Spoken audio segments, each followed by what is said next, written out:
Okay, welcome to Saturdays and EVs Live. Our first real live show, unscripted, unrehearsed. Trying to get things set up to do a little weekly thing, if possible, since I do work, maybe not every week, but we'll give it a shot. It's about electric cars, converting electric cars. Started back in 2009. Did a 1964 Karmann Ghia, and the next one was a 77 MG Midget, which lives happily up in Colorado as an electric car, and a 66 Bug, and now a 62 Bug. And that's what I do. I'm more into doing electric cars because of the environmental issues. I've been into the environmental issues for a long time.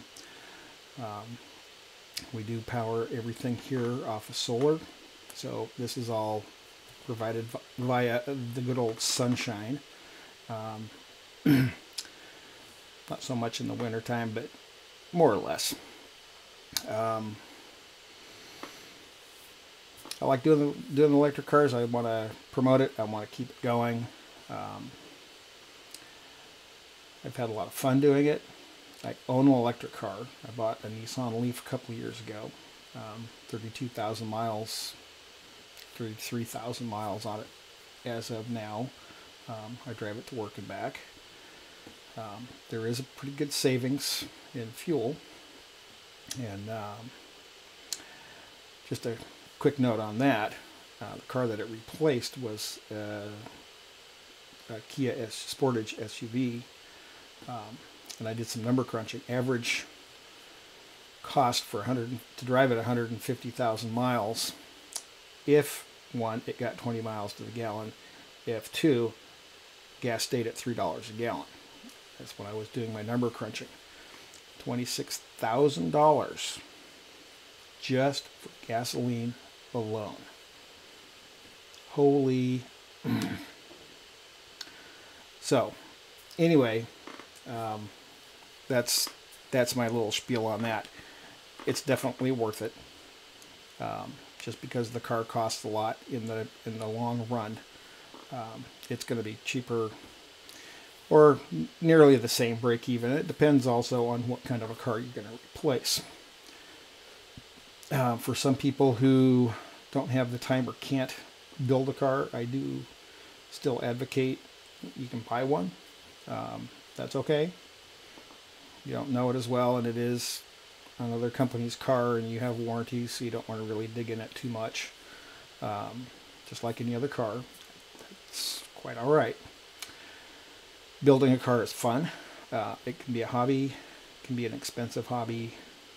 A lot of doing a car is actually restoring and making your car worthy again, taking an old car, recycling it, making it a nicer car, and then putting electrics in, because the electrics part isn't that difficult to do. It's getting the rest of the car together, and you might not have a lot of time. So, but then again, you might have a whole lot of time and have a shop and have machinery, have paint booths, do all that stuff, and do complete restorations. So there is a restoration part of all of this, where frankly we don't have here at my home. I find a reasonably decent vehicle and work with that. My 62 Bug right now was once a 62 convertible. Back in 1985, VW Trends magazine did a build-off, and they commissioned a company out in Azusa, California to do the build, and they made a custom open-top roadster out of this 62 convertible Bug. And in the process, they had content for their magazine, which helped. It wasn't complete content for their magazine, but it helped. These magazines do that kind of stuff. And in 1985, August, Bugorama, they gave the car away to a gentleman in Sacramento who actually won the car. It wasn't shipped off to back east or anything. It was actually out there in Sacramento, and changed hands a couple times. Still had the original engine in it. There were a few little modifications that had been made, which I'm going to unmake. One of which is already the brakes, which are disc brakes all the way around. And anyway, just a fun little car. I had to redo the interior, but it didn't get rusted out. It's not become a rust bucket. So there's not a lot of restoration to do on the car. It's just a nice, fun little car. It will eventually get a paint job, a few little spots to be fixed with some sanding, probably a little bit less filler than what was originally used, and maybe even just metal filler instead of Bondo, which is something I would prefer. Haven't mastered that. It's difficult to do. So basically you recycle an old car, one that you like, or one that you think is going to be fun, and there's lots of them out there. There's lots of examples of cars, and you know, I'm talking to the guys that do it, so not much to say there, except just don't get a piece of crap. Unfortunately, you have to watch out because sometimes people sell used cars. They make them look all pretty and hide a lot of damage. And I know of a recent purchase and car that's being worked on that had a lot of damage to the car and is now being worked on.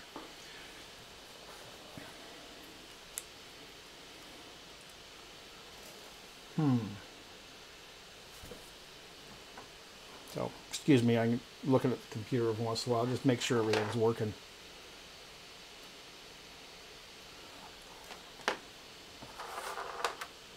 So, that's all working good. Anyway, I just hate to see people get screwed when they buy a car and then find out later, after spending a good chunk of cash on the car, that there's a lot of work that needs to be done to fix it. And there's too many Volkswagens out there that are in a lot better shape than to have to spend nearly 10 grand on a car and then find out there's a lot of damage. And if you were a full restoration shop, you'd have to put all that back into it again, and you'd never see that come back out of that car, ever. So, got to start with something good and solid.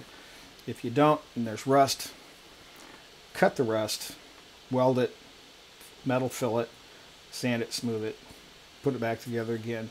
That way there's no harm, no foul, if it's done right.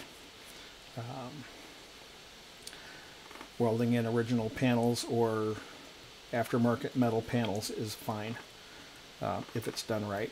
Don't want to just toss on a bunch of fiberglass and smooth it out and call it good, because underneath it's still really nasty, and it's just going to continue to get nasty. It doesn't stop. And if you want, you can spray the outside. You think everything's fine, got to spray inside these places too. Heater channels, center tunnel, all that kind of stuff if you're dealing with a Volkswagen. I've got many years experience buying, selling, and working on Volkswagens, and I know a lot of the tricks of the trade that people use to really dupe people into buying something that's just a piece of garbage. And I don't fall for it. I don't go for it. I've turned down way too many cars that are way better than some of these other ones that people have picked.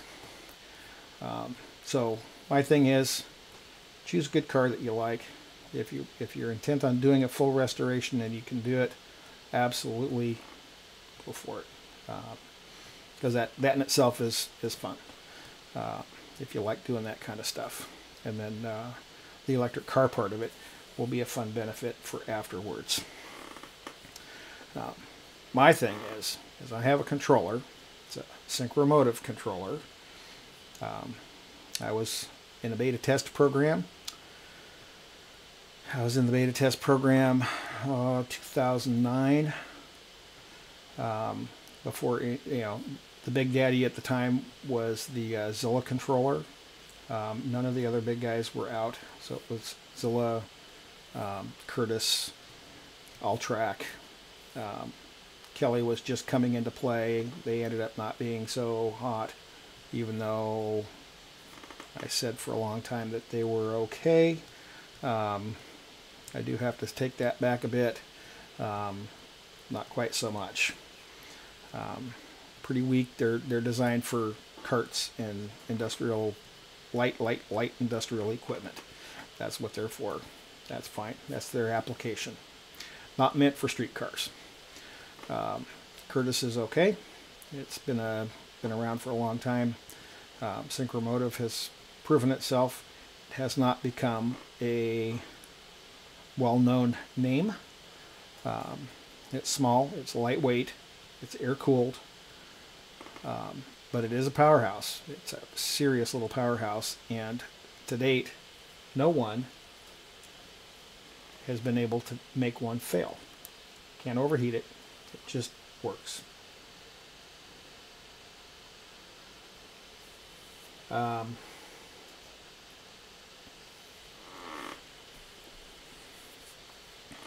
let's see. The one thing that drew me to it was its lightweight. It's air-cooled. It was, for me, in my affordable range, and there wasn't anything else. The Zilla was way too expensive for what I was wanting to do.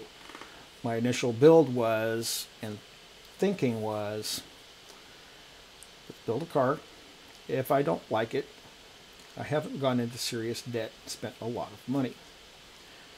And I would recommend that.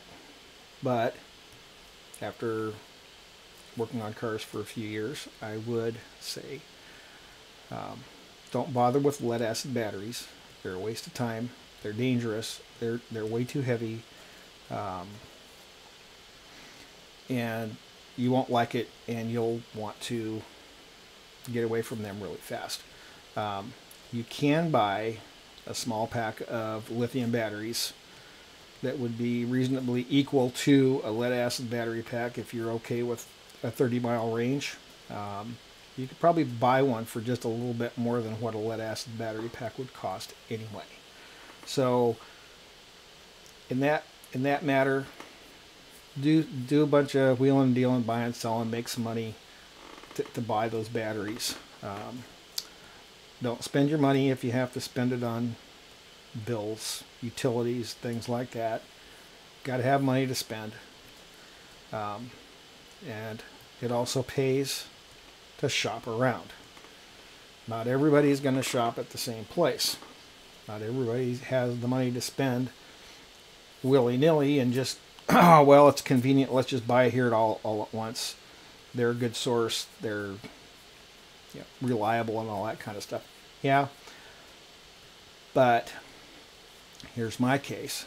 You shop around a little bit with some of the components.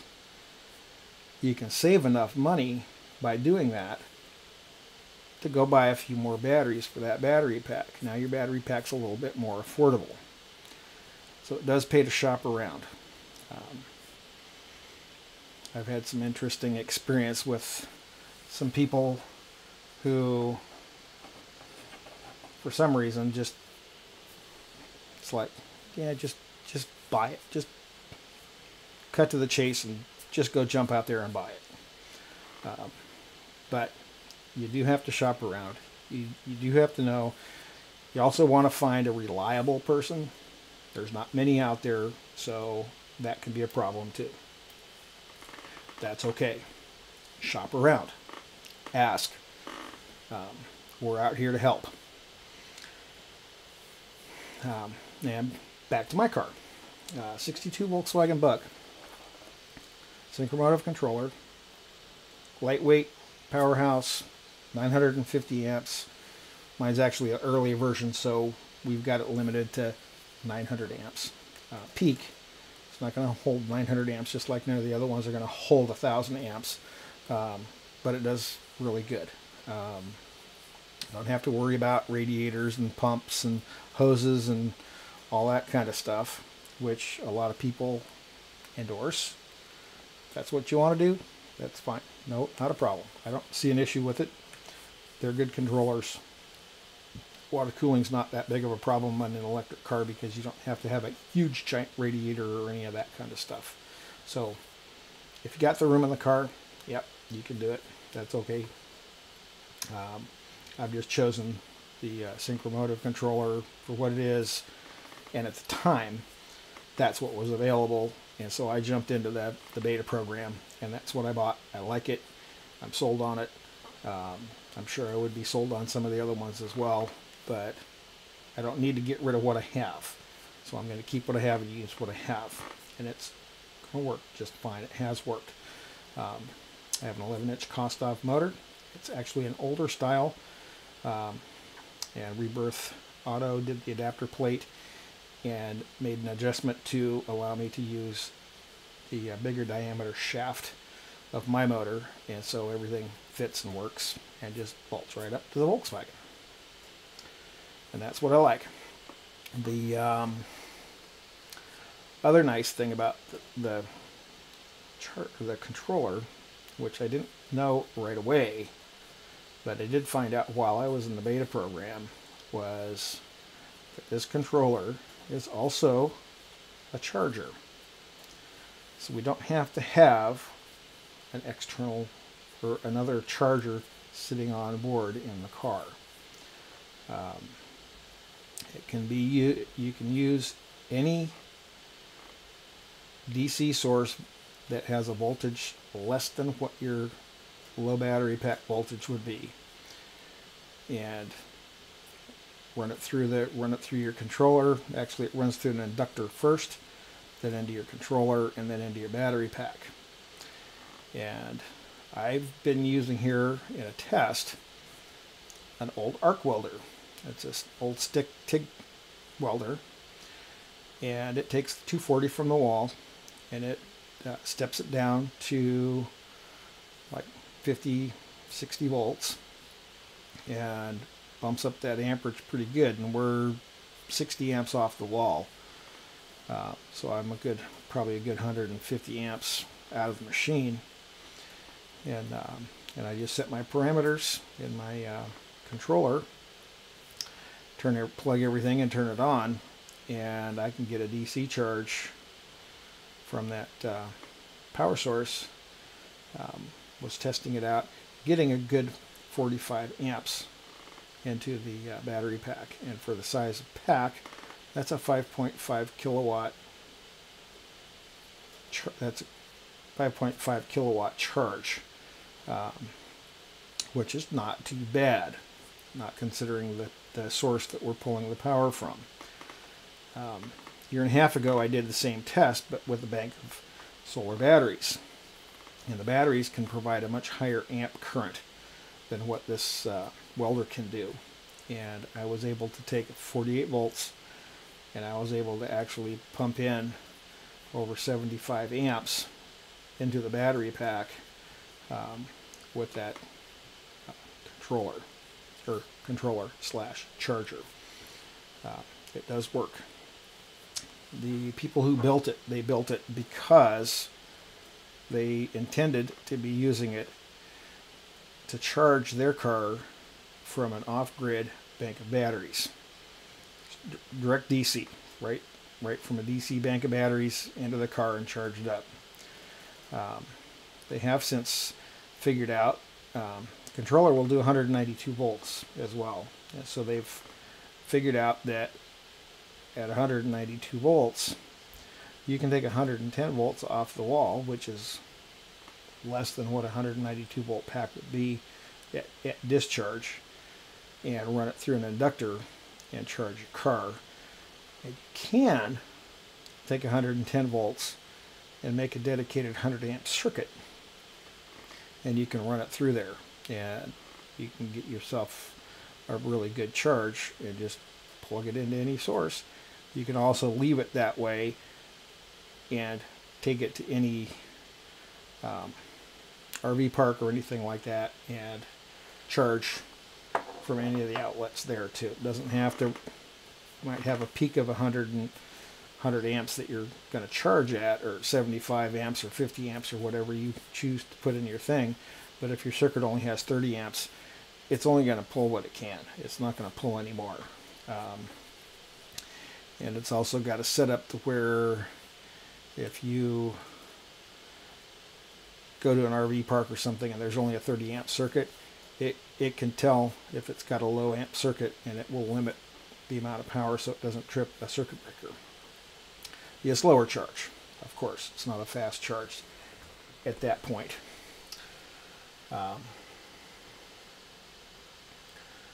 Anyway, let's go back to the car. I'm not sure what my audio is going to be. So this is my audio.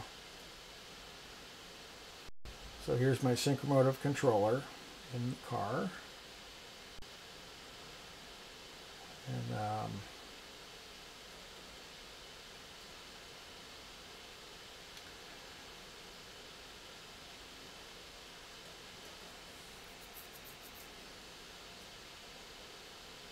whoops. And I've got my Avnetics throttle. And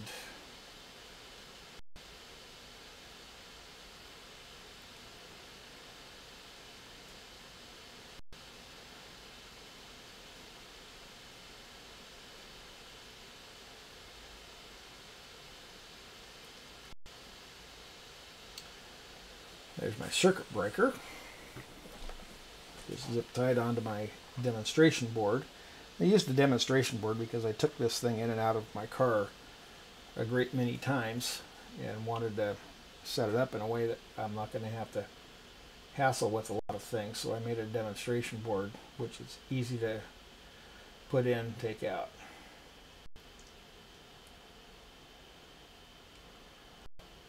As contactor,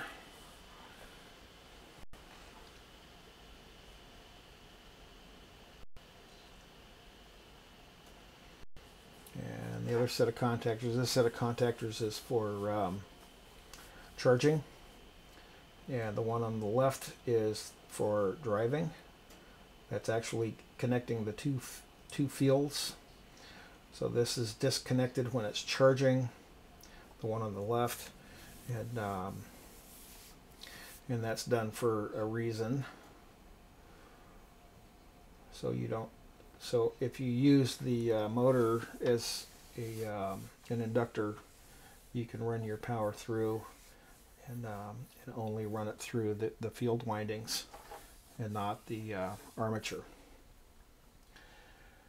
And we have push-in type plugs for, like you'd find on a welder,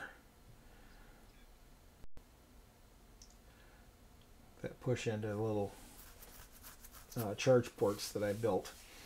And so the black is ground and the red is power, and power goes right through it. So I'll show you another one real quick here.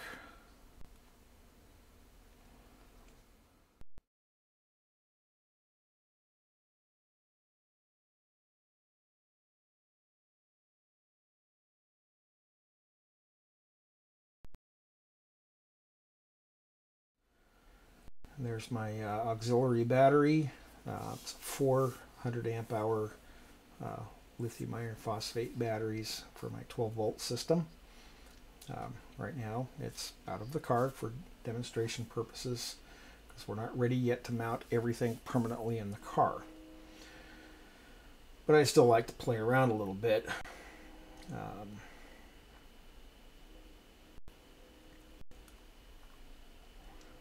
And here's kind of a side tail view of my little buggy.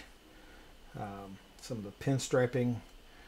This pinstriping that you see on here was added after the car had been given away. Not something I particularly like, but it's not terrible. But it is old. It's 80s stuff.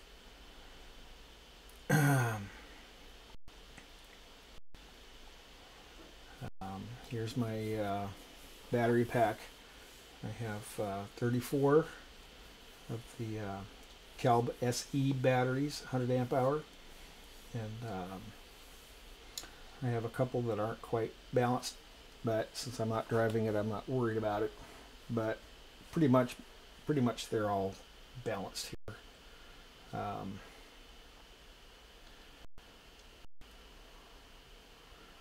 So here's a kind of a cockpit view. The right side of the dashboard there has been smoothed out. No more glove box. There's a little switch just above the ashtray towards the top of the dash, and that's actually a light switch, which I have removed and have underneath the hood for rewiring the car. I just haven't put it back in yet. And the gauges are original to the car when it was given away, and the steering wheel seat are an add-in item. And you can see all the dust on the window. It's been sitting around, getting quite dusty.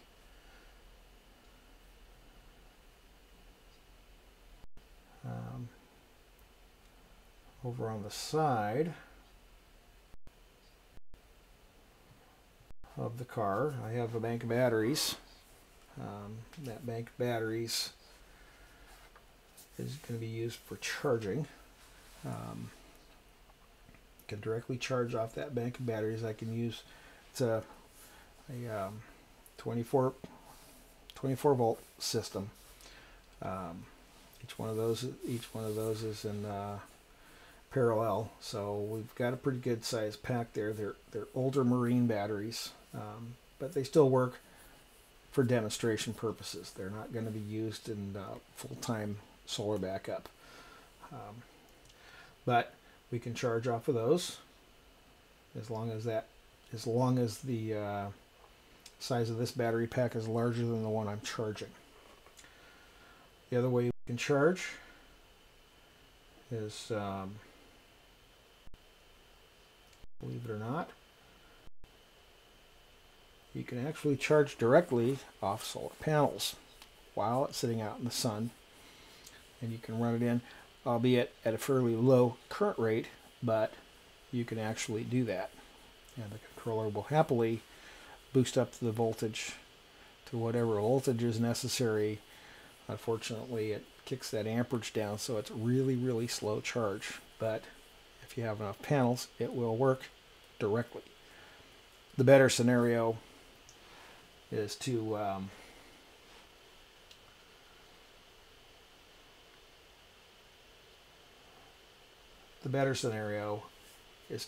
charge off of the bank of batteries that the solar panels are charging.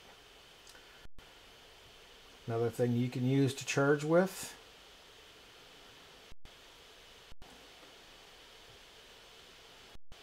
is a generator.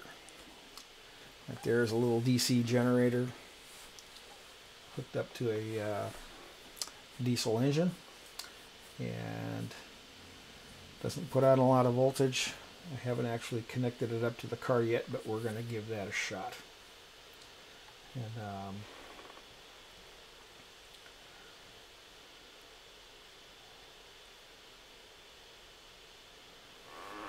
so that's pretty much what we're doing. I did today a test, and I got a little video we're going to put up here in just a minute. Got a amperage charge of 45 amps into the battery pack, which I'm going to show you. At one point I did have, when I tested it with my my amp clamp on my multimeter, got 55 amps into the negative side of the battery pack, and then it all settled out to about 45 amps. And so it was getting in and settling. Also, my battery pack was pretty much fully charged, but not quite, so the amperage was just starting to fall off. It was just getting ready to start holding the voltage that I had set. And, but it takes a minute, ramps itself up, and it charges. I just had to make sure everything was working. I don't like to jump in and have a big disaster happen, but sometimes I am videoing, when things don't work, and I just stop and go back. I like to make sure everything's working first, then do the video. So I'm going to play the little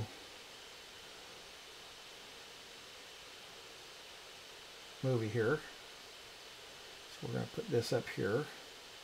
I get a fairly high return rate going back into the batteries.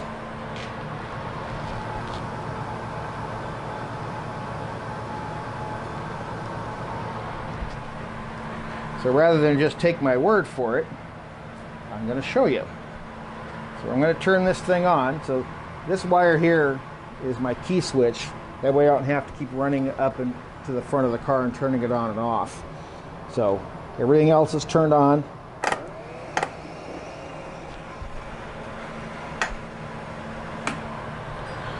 So now we're charging. And if I set my clamp meter over here on the negative terminal,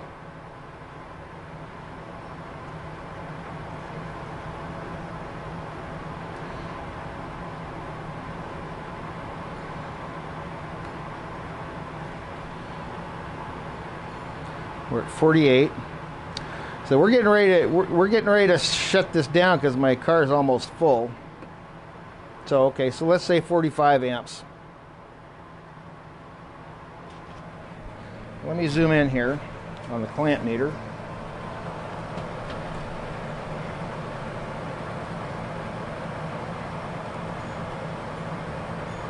We'll do a quick little focus on that. So that's 45 amps going into the car. I'm going to take that clamp meter off. I'm going to put it on this side here, so we're still showing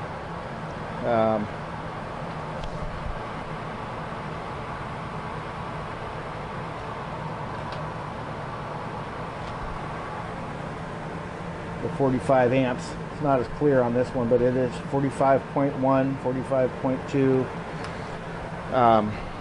and that's amperage going into the batteries. So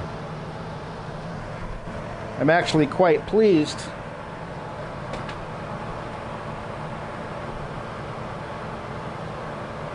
with these results. And I think anybody doing this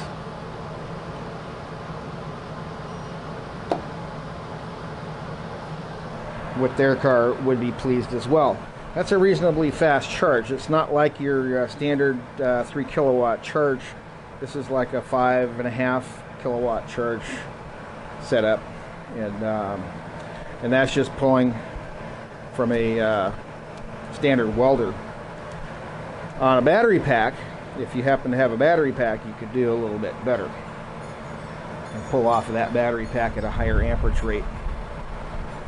And my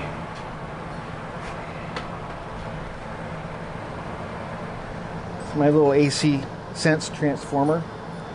We don't have to have that, but we do need a sensing circuit to sense that there's power for charging, so it knows not to allow you to drive away.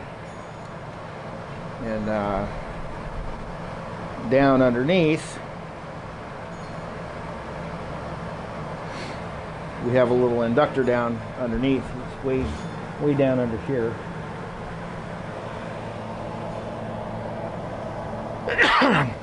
It's not getting warm, it's not making noise, and it's just humming right along. And we're now at 43 amps. So this thing's going to be ready to rock and roll here pretty soon.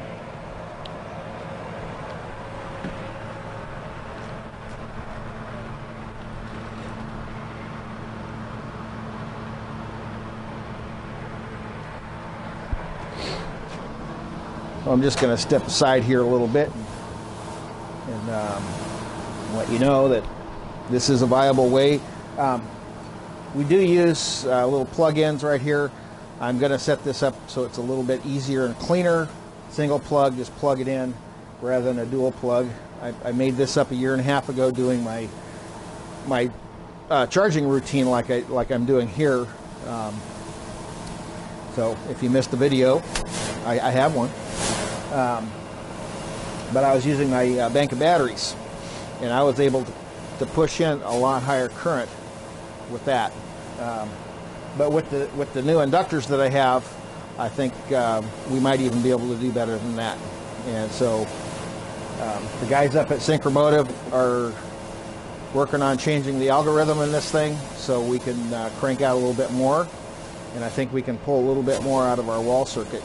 And right now I have it set at its maximum, and its maximum is 125, I believe, and we're putting and that's 125 at the source amperage, and yeah, I might be pulling might be doing that at my source, and that's going to be about max. And but power going back in, it's working pretty good. So just want to show you guys that it is a viable thing to be able to charge with a DC source. You don't have to use that particular setup. If you have a small old marine charger or something sitting around that's like a 36 volt or a 48 volt or something like that, and you have a fairly small pack in your car, you can actually just plug that in and let the controller be the smarts to regulate the charge function, and that'll just run until the controller says no more, and it just shuts it off, and doesn't shut your power switch off, but it shuts the power off to the charge. And you could probably even set it up to where you had some kind of switch to switch off even your power source at the wall. So I'm sure that's quite possible. Demonstration board's not quite so clean, but we'll clean this up, get this all put up and mounted up in the car, and hopefully we'll have this car up and running down the street real soon. And you know, it's a pretty nice little car. It's a little hot rod, and I think it's going to be a lot of fun driving it. So there you have it for now, and we'll catch you a little bit later.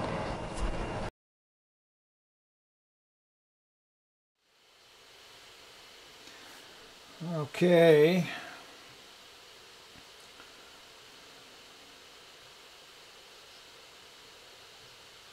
I wonder if I'm getting any. I'm not sure if I'm going to get any feedback on that, but hopefully not.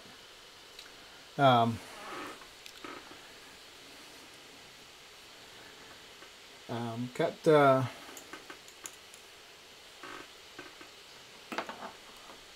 another project I'm considering. I do have a Volkswagen bus, not quite as nice as Jehu Garcia's.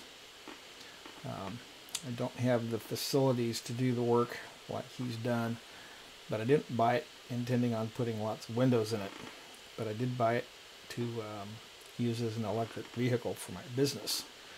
That was the motivation behind the bus, to have a cool old bus that's all electric and take our organic produce down to the farmer's market and use it kind of as an advertising piece. A lot of people gather around that little puppy, and so there is an ulterior motive to using the bus. The bus I have is bus number 7 that I've owned, and I do have to say, out of all the Volkswagens that I've owned, that I like the buses the best. And I really, really like the 13 window deluxe buses. I wasn't quite so fond of the 21 or 23 window buses with all the skylights and sliding ragtop. Mostly because they tended to leak if they weren't sealed up very well, and a lot of them were not, and they tend to get water underneath and rust, do all that kind of jazz. But they're cool, they're fun. They're cool to look at, all that kind of stuff. But practical use, I'd much rather have the hard top with all the side windows.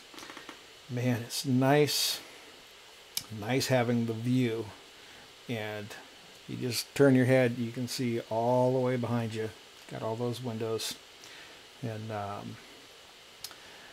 but out here where I live, since I'm no longer living in LA, which I moved away from after high school, I yeah,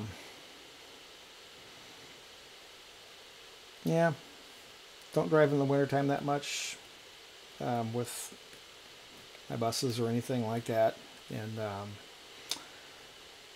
I don't do the farmer's market. So what I'm thinking of another car that's more of a summertime car to draw attention and to still use to take produce to the market, which isn't very far from here, so I can do all this. And it's still a Volkswagen bus. I believe it's a 1962 bus, and this one has also been converted into a roadster.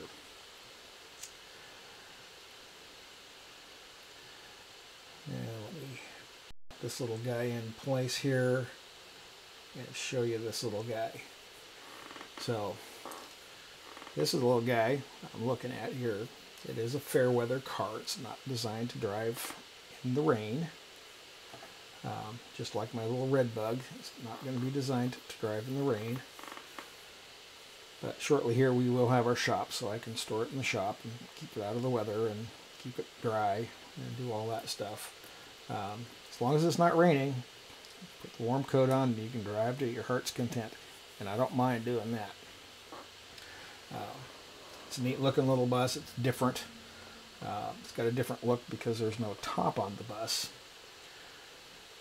And it got me thinking, well, somebody had mentioned at one point to do fiberglass parts for a bus. And I was thinking, well, maybe not the whole bus, but how about make a fiberglass top that has windows down both sides? Since this one doesn't have cargo doors on the side that open up, I could just have windows down both sides and set the top on, lock it down in place with a rubber seal around the edge, and have standard Volkswagen windows and a fiberglass top, and have them open and work just like any of the deluxe buses. And then during fair weather, when it's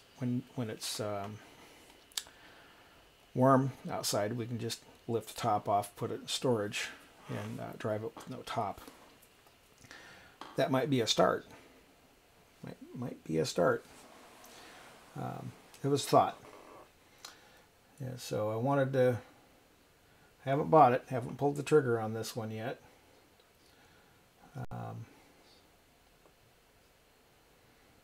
Had the guy send me a few pictures, so there's a little kind of a side view. And this one here,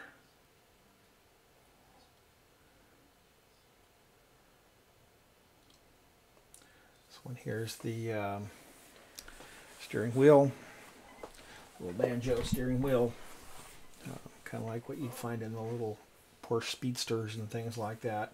It's kind of a neat little addition for an old bus. Actually, some of the buses, guys run these a lot. It's got a lowered front suspension. It's been lowered in the back a little bit, which is fine by me. It has no original blinker lights. The blinkers are now in the headlights, because the headlights normally had little running lights. So now we can use them as blinkers. And not the brightest, but they work, satisfies California state law. Because it doesn't have a top, doesn't have a convertible top, it does not have to have windshield wipers on the car, because it's not designed to be driven in the rain. So a front view, of this beastie is right here. That's what it looks like front on. I haven't decided yet if I'm actually going to do that, or if I'm just going to keep my bus that I have and just continue working on it. This one would be kind of fun. I had even thought about putting in a dual motor setup, and what I was thinking was a dual AC50 setup using the Rebirth Auto double motor adapter, where you have one motor on top of the other that will allow you to fit it inside of a Volkswagen, a Bug no less. You can put 2 warp 9s in, and if you can put 2 warp 9s in, you can do 2 AC50s. And we know already the AC35, the doubled up one, what kind of power output it can do.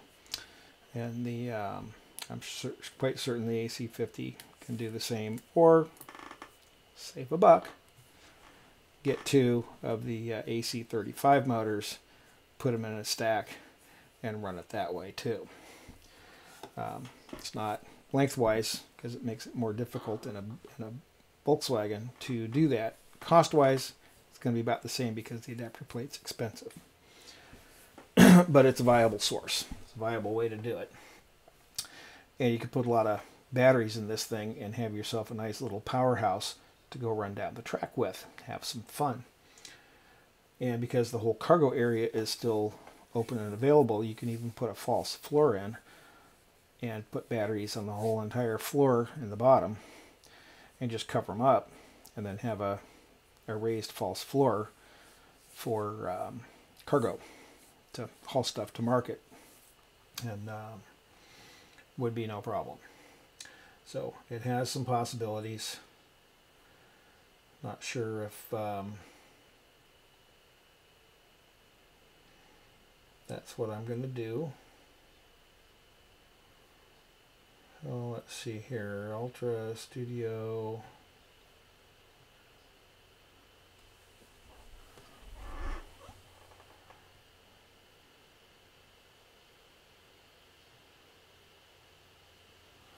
So it actually looks like my camera went to sleep because I need a battery.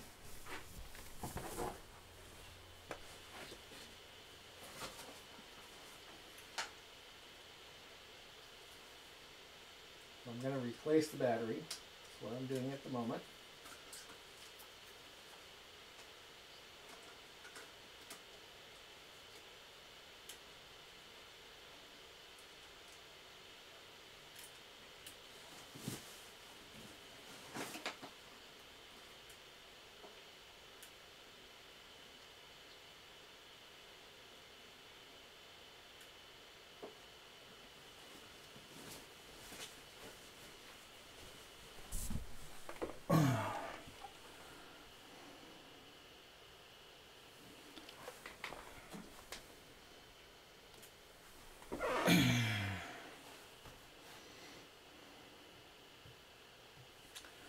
So right now, back again,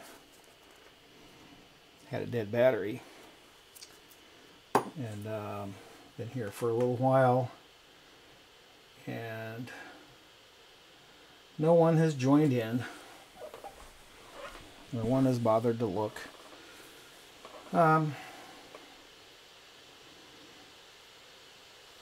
Anyway, that's our project. Not actually terribly surprised that nobody's taken a look. Everybody's got to go see the other guy, and that's quite all right. But I'm going to continue doing mine. That's what I like to do. Something new, something challenging. We're going to try and get it set up to where we can actually have other people put live feed in to one of these things when they respond. You can open it up for live feed and see what we can do with that. And basically, questions, answers, just whatever you want to do, you can do. You can put comments in later after the video, but it won't be live. We're almost done with this feed here. And that's about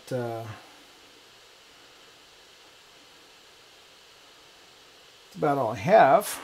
So I hope you enjoyed the little thing with the charging, showing you us putting in 45 amps into the battery pack, showing that it can be done. It is a viable way of doing this. We're going to clean it up considerably. Like I said, it's a demonstration board, and when I was doing a lot of demonstrations and moving things around, I was taking that in and out of the vehicle, putting it in other vehicles, just setting it on the ground, doing work with it, doing all that. Made it a whole lot easier just to have it on a single board that I can disconnect a few wires and just yank it out of the car. And I've decided not to do anything else but do that for now. And once everything is the way I want it, then we're going to remount everything in the car on a permanent basis.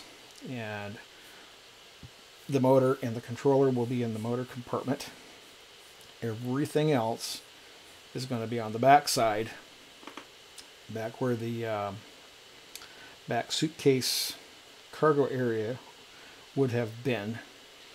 And there's that little firewall on the back side there, and we're going to mount everything up to the firewall back there. And if we need to run things through the firewall, we'll use those little lug nut things that allow pass through to pass through the firewall, both firewalls, because there's two firewalls there, and just pass those things through. Find an ideal place to do so it looks good and is out of the way. I don't want to have the motor compartment cluttered with lots of stuff. I think a lot of cars with all their stuff in that motor compartment and the bugs is a bit much. It's just too much for such a small place. And I have a couple things in there, but not a lot. And that's my take. That's my goal, is to help whoever wants to build a car. If you like Volkswagens, I recommend them. Volkswagen's literally the most modified vehicle in the world. They have made them at the factories. They've aftermarket stuff. They have made and reconfigured the Volkswagen so many times it'll make your head spin. It is the most modified car in the world, even above the Model A and all that good stuff that Mr. Ford did. Volkswagen is truly the people's car. And little did they know, it's the world's car as well. Lots of other nice cars, but the little Käfer or Bug or Beetle, as you want to call it, is one of the most popular. Very stout, very strong, very reliable if you've got them set right. I like them. I've always liked them. It was my first car. My second car was a '63 Mercury Comet convertible. And then I went back to a Volkswagen. And had a few others, but a lot of Volkswagens. Yeah, Volkswagens are part of me since 1974. I've been doing Volkswagens. I've been working on them, tuning them, fixing them, buying them, selling them, and do have some experience. So give me a holler if you have any trouble with the car. Not always can help, but I can sure give it a try. And so I think I'm going to call it a night. I have to get up in the morning, and next week we'll do another live event, and hopefully we'll have a few more people join in, maybe at a better time frame and a better day. Oh, look at that.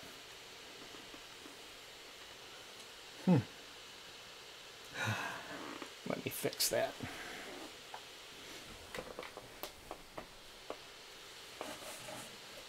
This thing's chasing my face.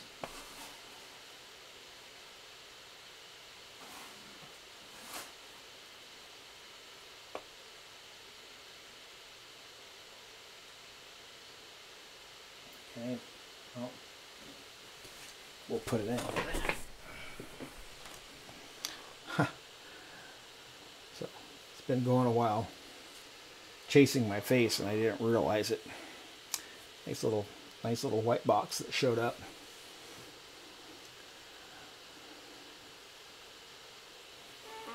Very irritating, very annoying. Hope it didn't bother you too much. We'll make sure that that doesn't happen again. We'll just turn face detection off, and so it won't pick my face and follow me around. So this is just picking up live feed. This isn't actually recording on my camera. Oh yeah, one last thing. The setup I'm using. I'm using my Sony A7R. It's a full frame mirrorless camera from Sony. I'm using a kit lens in it. Works good. I've also got from Blackmagic a Ultra Studio mini recorder. What this does is it takes the feed from my HDMI port and runs it in through my Thunderbolt port and runs that into my computer.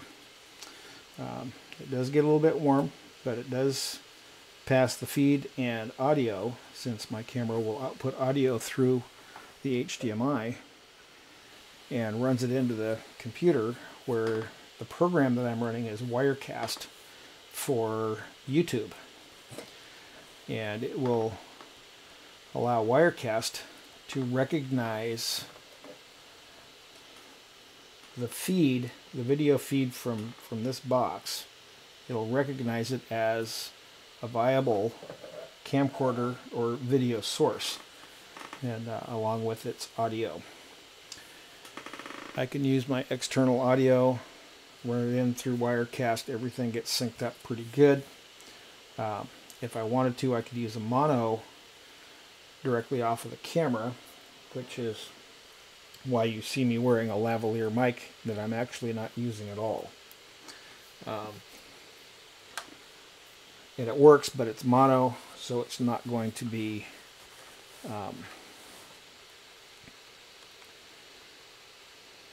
you'll only hear it on one side.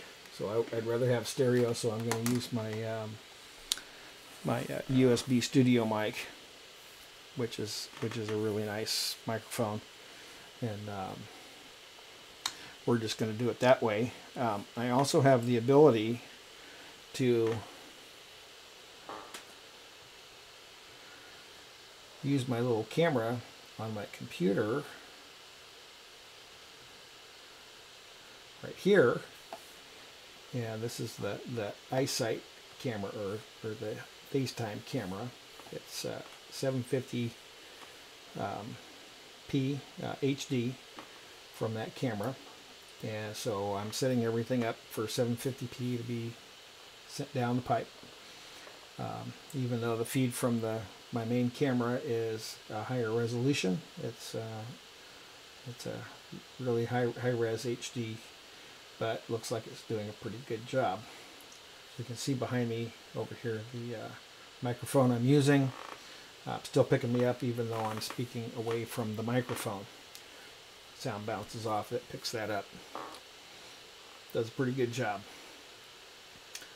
So that's my setup, and it is the it's not the free. This isn't the free version of Wirecast. I did pay for the middle version of Wirecast. There's a lot of things to learn still, but just knowing that my computer can pump this stuff out. Blackmagic provided their little box, which a really nice thing to have. So I have two sources of video. I can actually do the talking head thing with my computer. I can set up the background and do all that kind of stuff just like I do with my other camera over here. And I can have this camera that I'm talking into right now set up for out in the shop once the shop is built. So I can have it set up so I can talk. I'll use the lavalier mic, use that mic, that camera, and we can just shoot out and go show you something out in the shop using that camera. And I have a little bit of a leash on it, so I can go a little ways anyway, and I can actually increase my leash length if I want to. And but I do have to have batteries for the camera, and I do have to watch that I don't lose my feed, because I can lose my feed and still keep the audio. You won't see me, but you can hear me. So I have to watch out for that. Shaking that thing, throwing that thing around. So I'm off looking here off on the side again, checking all my stuff. Little generator that I have that I showed a little bit ago. This little guy here. I haven't really tested it in the car to see. The goal is, and I'm wanting to do this with an AC motor and an AC controller as well. But to have the motor on a small trailer with the generator, and if I need a charge, say I go run off to Sacramento in my electric bus, and I go to the show, go to the Buggerama, and there really is no place to charge. But if I'm going to be there all day, and I have a little trailer that's got a little diesel engine in it and a generator, I can turn it all on and charge the car while I'm sitting out there, and not have to worry about it. Or if I know I'm going to go on an extended drive, if the generator's strong enough, I can provide enough power to do a reasonably quick charge. I might not get away with such a small engine. I might have to have something a little bit bigger, like maybe a nice little running 36 horsepower Volkswagen engine hooked to an AC35, or an old, maybe, how about one of those AC31s that are out there, and get one of their controllers, hook that sucker up and turn it on to regenerative braking, and let that gas engine run that motor, because that motor doesn't know if it's coasting down the hill, regenerating or not, as long as it's turning, and then just use the regen function and put power back into the battery pack, and that can be done, and that would work. And as far as I know, there's a limit where it'll stop charging and stop running, and you could maybe even have a voltage sensor on it to have it turn off the power to the engine and just shut the engine off when it's charged to a certain level. And that would be an easy thing to do, just a nice small thing. The reason I chose diesel is diesel can be run off of vegetable oil, which is an environmentally safe and friendlier form of fuel for the diesel engine. That's why I chose it over the gas Volkswagen engine. So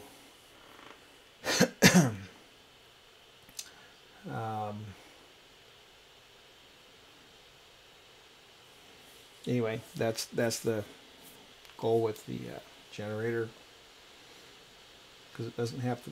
That way you can carry a small payload and get a big benefit from it, as long as you have some little bit of fuel on board. You could actually make your own range extended hybrid. Not something that you're necessarily going to run while you're driving, mind you. Just stop when you need to, charge it, move along the way. If you have enough charge current, if you have enough current coming out of that sucker, that little generator that you see can handle up to 400 amps.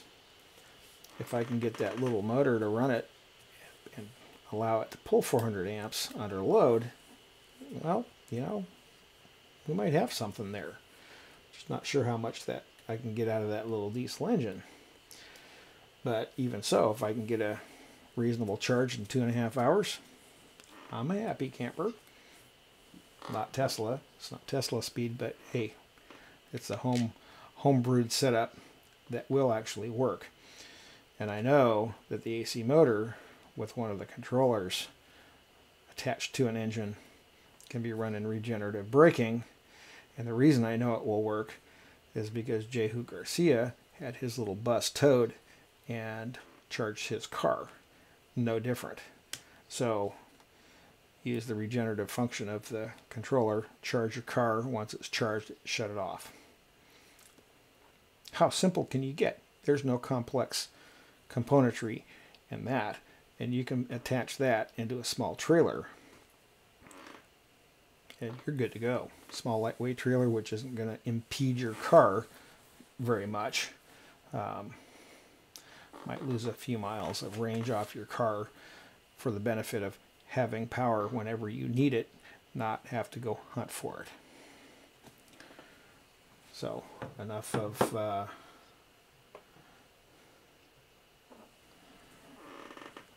my ranting, enough of my, not even ranting, just enough of my talking about it and my ideas on what can be done.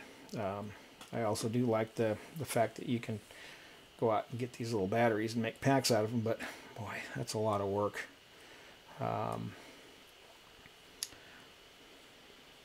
Jack's little mention in his last little video makes a lot of sense. I think that's a good idea. Would speed things up a lot, setting up a pack like that.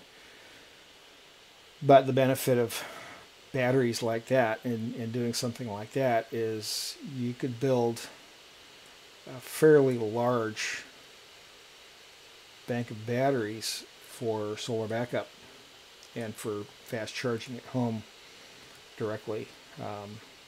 Making packs like that and setting them up, you're not going to be pulling high current out of it most of the time.